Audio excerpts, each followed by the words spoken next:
On this week's episode of the Why Create podcast, we get to hear from Wight, an independent singer-songwriter based in Nashville, or sometimes LA. His songs are upbeat and energetic, but also thought-provoking, which I really enjoy. Welcome, and thank you for joining. Hey, my name is Wight. I'm a music artist based out of Nashville and kind of LA as well. You could probably find me bopping around either city if you're looking for me.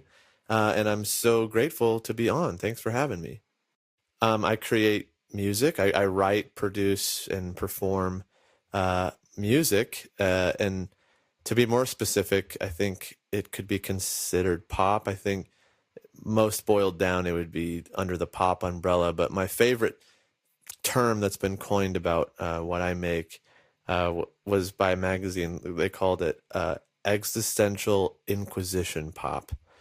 Which I love. I write mostly about myself, or to myself, or to God, or to other people about myself. Have a tough time writing fiction, having a tough time writing third person or about other things. Call it narcissistic, or just I'm only able to write one way. But that's what inspires me. Just talking to God, or even talking to my younger self, or my future self, or my present self, or talking to someone in a way that I can't actually without the vehicle of art. Either way, it's all self-expression that I feel like I can get out the best over chords and rhythms that sound more like me than my vocabulary is able to do. So yeah, some of it's kind of just straight up pop, some of it's rocky, some of it's kind of country Americana-ish. That's kind of a new little non-serious exploration for me, but it's turned a little more serious. But I've done some R&B and and there's no type of music that I'm afraid of. I just love it all. Gosh, the most rewarding thing I've experienced because of what I do, to my own surprise, has not been any sort of number, whether it's a number of how big a crowd is that I've played for, or how many downloads or streams an album or a song has, or even a number amount of money, and which is extra surprising, and not because I've made so much or anything, but because it's just, I never thought that I would make $1 for what I was creating in my bedroom as a kid. I didn't think anyone, would want to pay to hear me express myself, and that's been so fun and surprising. And but anyway, I just spent the first part of this question answering what it isn't. But what is the most rewarding thing I've experienced because of what I do has definitely been the resonance of someone resonating with my own expression through music. And I definitely experienced that as a music fan myself now, and definitely when I was growing up, just hearing a song and thinking that sounds like me. Whether it's like when I was really young, I didn't know words, I've never really listened to lyrics too much, and whether it was just like an angry, chaotic mess in some song, I would say that's the way it sounds. That's the way I feel, is the way that sounds. Or when I did start listening to lyrics and understanding them, to feel understood by, like, yes, I have been trying to articulate that. I didn't know how to say it, but they just did. But then the best is the marriage of the two, where it's like, this sounds like how I feel, and they said the exact same way that I feel. And it's not even necessarily that, like, oh, I'm not alone. It's just that, like, I wasn't even able to understand myself until this music did it for me. And what I'm getting at is the most rewarding thing by a landslide is anyone out there having that through my music, getting messages on any social media or even in person, someone telling me that the way that I felt and expressed it through song was the way that they felt. And almost even more fun when they heard it differently than I meant it, and they still feel ministered to or served or seen or heard, um, even if it's different than mine. Maybe they misunderstood it, but it's not that they misunderstood it. They redefined it, and this art that came out of me, I don't even I don't even would consider it still mine. Once it's out, it's up for interpretation and can be applied how it's perceived. And I think I guess it all boils down to, if that um, hits someone or makes them feel um, any type of way at all, I suppose, and they resonate with it, then that is the most rewarding thing. And I always say, even if it's one person, if one person in the entire world of every human being, if they hear something that I've written or made, and they go, yes, I feel that, and I feel understood, and I understand better, and I want to keep playing it over and over again because it's soothing and it's therapeutic, to be angry along with it, to be sad along with it, to be happy along with it, to have the same questions, to have come upon the same answers, either way, even if it's just one person. I would make 1,000 albums just for that. And if it's more than one person, then, it's just even better. My, I always say my music is, it's really just between me and God. It's just a conversation between me and God. And that's all who it's for. And two, anyway, and all the fun I have and all the enjoyment and fulfillment I need, it happens within the creation of it. And then once I click publish or whatever, and it's out in the world, my enjoyment's basically over. I had the most fun singing it, playing it, writing it, producing it, whatever. And from there, if anyone is eavesdropping, if anyone wants to eavesdrop on the conversation I have with God, then that's all the better. I was I must have been 3 or 4 when I discovered music and how it made me feel. So I really, just since I could move my feet and hands and make sounds with my voice, honestly, the simple answer is just forever, since I was born.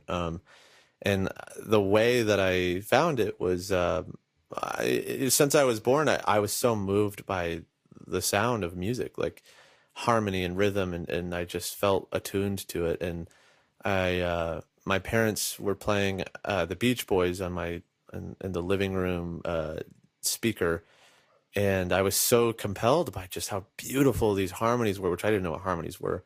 But I was just so compelled by what I was hearing that I needed to participate. I couldn't just listen and enjoy it. I needed to be a part of it. And so I don't super remember this, but my mom, her favorite story is that I climbed my way onto the piano bench, and I searched for the notes that they were singing and eventually plucked them out. And I know that sounds like it's from a movie and fantastical and ridiculous, and I agree, but I don't remember it. But I believe that. That's kind of what I do now, but I have to participate. And yeah, that's kind of how it started. And then after however long, I then was like, this isn't enough. I need to have it be my own unique creation that's only come from me. And I started writing songs, probably 9 or 10 or something. And then, I never took lessons, but I bounced from different instruments, because I wanted the different mouthpieces of expression within music. And, and then fast forward to today, I have I guess a bit of an understanding and ability on the basic, kind of pop or rock instruments, to be able to kind of make the whole picture. And then producing came along later, when I realized I needed to record these songs. And I'm from Colorado, is where I was born and raised, and there wasn't any producers in my town, so I had to learn how to do it, not because I wanted to be a producer, but because I just needed a way to record what I was feeling and singing. And fast forward to today, and now I produce my own stuff, and there's no middleman, I guess, from inception of ideas to the execution of them, coming out of speakers. And that's really fun. And I'm grateful to have the full control over that. What drives me to keep creating, even when it feels like no one's paying attention, is kind of what I mentioned, being the most rewarding thing about being a music artist to me, which is if one person resonates or is affected or impacted or ministered to or served or seen by what I make, then I would keep going. If I had one person, just, if a tree falls in a forest and no one's around to hear it, does it make a sound?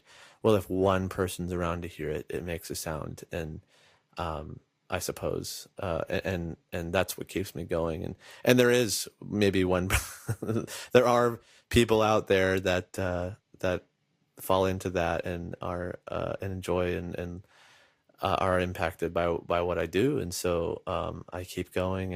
And you know what? I would even venture to say that I don't even need that. I would still make music if the tree would still make a sound, me being the tree, if no one was around to hear it. So I don't really know what would compel me to keep going if no one paid attention. Because guess what? At the start, no one was paying attention. Everyone has to start with no one listening, and so it's the same thing. It would just be that I have to. Bird flies, fish swims. I have to make music. It's like breathing. I don't know, that was cheesy, but it's true. I won't ever not, and I can't ever not. It's a part of me. So I don't really have an answer for that. I just have to. Man, I'd say the thing I'm most proud of in music, I think probably I'm just proud of being, I guess, this word is going to make me sound like I'm celebrating myself more than I want to, but I'm meaning it more of the actual definition of the word. But I guess being a master of every part of the music creation process, not necessarily mixing and mastering, but I'm proud that I don't have co-writers on my stuff, which is, I guess, a little bit less common. And that is not, hear me, that is not a diss on anyone that does. In fact, I write with other people a ton for their stuff, and it's probably better that way. And I bet my stuff would be better if I had co-writers. But I'm just proud that I've never had writer's block. I've never run into a question mark on any songs, and I'll finish full albums that I've just written alone, and then I've played every instrument and arranged and orchestrated what those parts need to be, and then played them. And I guess that might be a little more rare too, and it's not totally uncommon, but in this day and age. But I'm proud of that, and I guess I'm proud that in my musical expression, like it could not be more me. It's only me. Even making my own album covers and directing my own videos, it's completely my expression, from inception to execution. And if someone says it's good, like it's just like, wow, it's only me. And I don't want to be selfish. I would take help from anyone if I do need the help, and I want to acknowledge that it could be so much better with other people. But the question was, what am I proud of? And I'm proud that I am at least able to do that. And the times that I have collaborated, it has been served to a much higher level. And so I'm not saying that's bad. It's been made better the times that I have involved other people. But to answer the question, what am I most proud of? I'm proud that I'm able to do that and do it to I guess the full realization of my idea and what I want to do.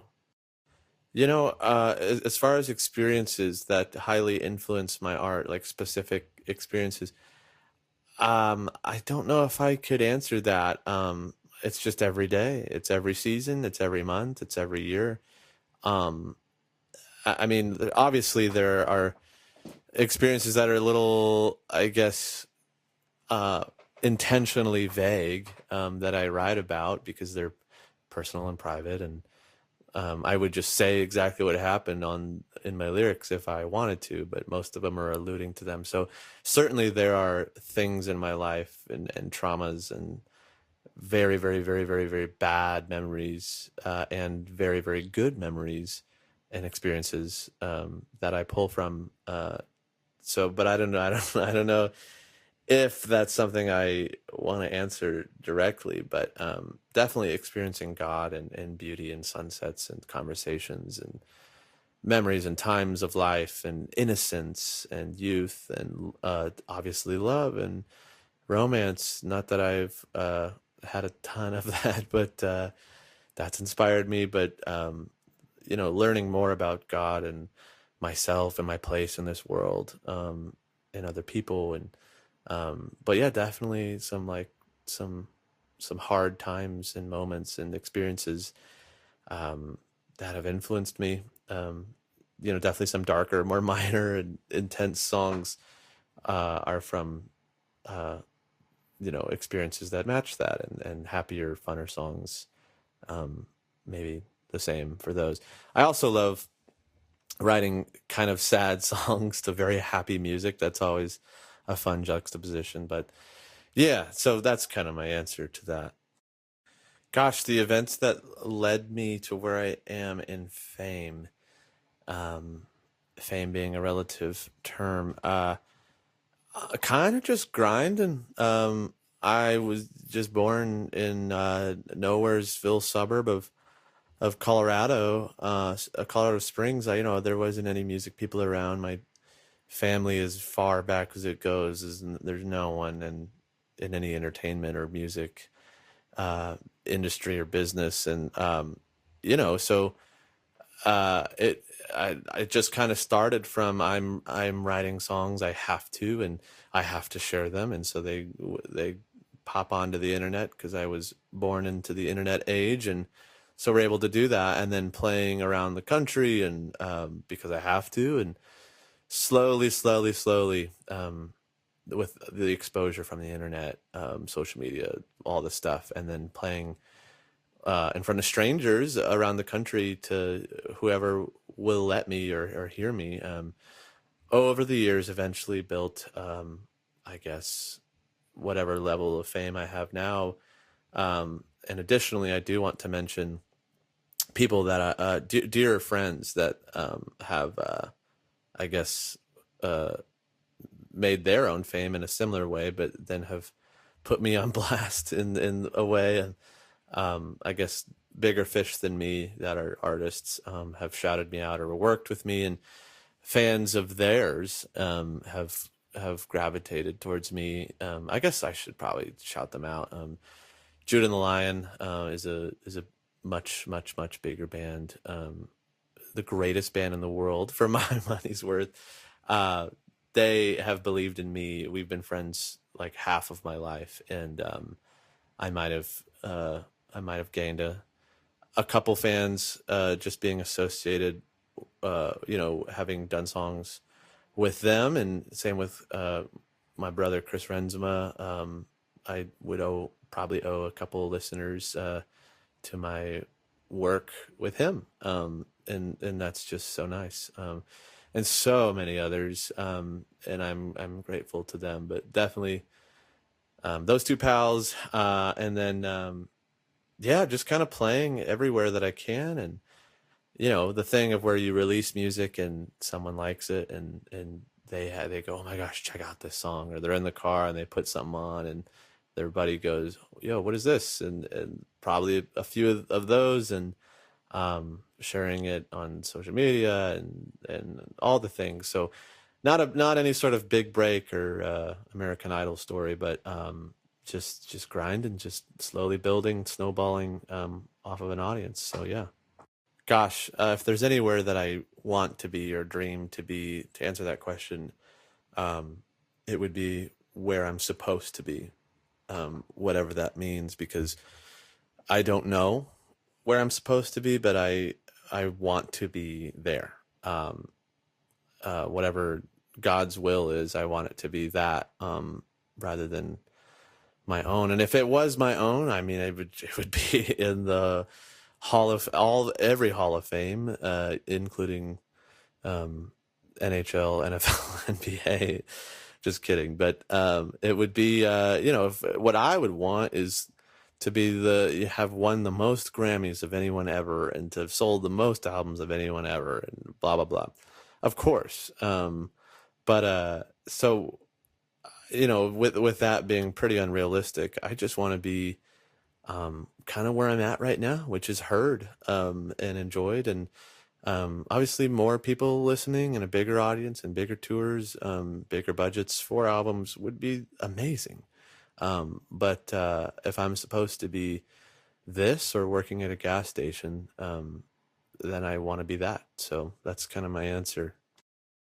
Yeah, so my new album it's called Parable, and it's coming out this May. But if that sounds like it's far away, the way I've been doing it, which is sort of the new model for releasing music, is I've been releasing a song from it every month leading up to it. So you don't have to wait till May to hear it. If you go over to my Spotify, which is you can find under Brian Wight, BrianWight, you will find at this point literally half of Parable, my new album, on there. But to do other plugs, this is like, I don't even know how many albums this is for me. I have so much music. I released stuff this past fall and last summer, and almost every month I'm releasing stuff, and I'm proud of it all. And I think you listening truly will love it all if you just type in my name, BrianWight, to whatever streaming service you use, or Instagram or whatever. You will like it. I can guarantee it. So yeah, but the new album, be on the lookout this May, called Parable. Yeah, half of it's already out if you want to go check it out. I just want to say thank you, David, for having me on your awesome podcast, Why I Create. And this is why I create, kind of what I have said. And it was fun to think about and remember and relay to you. Thank you for having me, and thank you to anyone listening. As far as showing you something, I will leave that to David. If he has a favorite song or any song that he found me from, if he wants to include that, I'll leave that to him. And if not, if that's too complicated, just feel free to if you're listening, to look me up, type in my name, and I hope you'll like it. But yes, thank you so much to David for having me on Why I Create. And thank you, Brian, for coming on. It was a pleasure. One of my favorite songs of Brian's is a track called Underwater, which was released in 2022. The lyrics, production, and oh my goodness, those vocal runs are so much fun to listen to. I really hope you enjoy it as much as I do.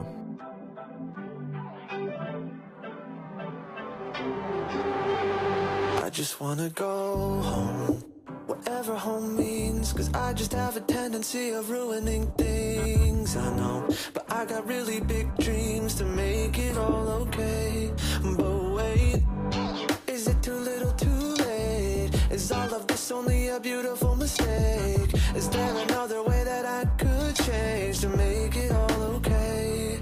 Because now I love you, and now we both hate me. Guess I kinda got used to just being lost at sea, looking for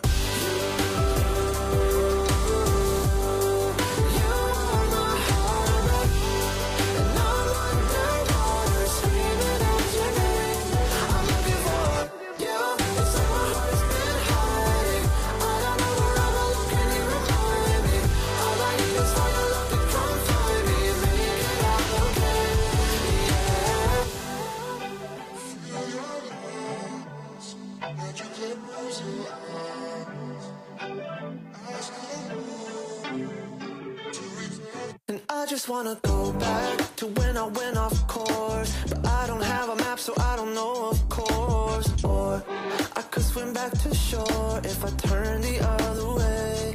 What a way, I only wanna be yours. I don't think I've ever wanted anything more.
That was Underwater by Brian Wight. His new album Parable is coming out in May. Make sure to go follow him on Spotify or wherever you listen to music.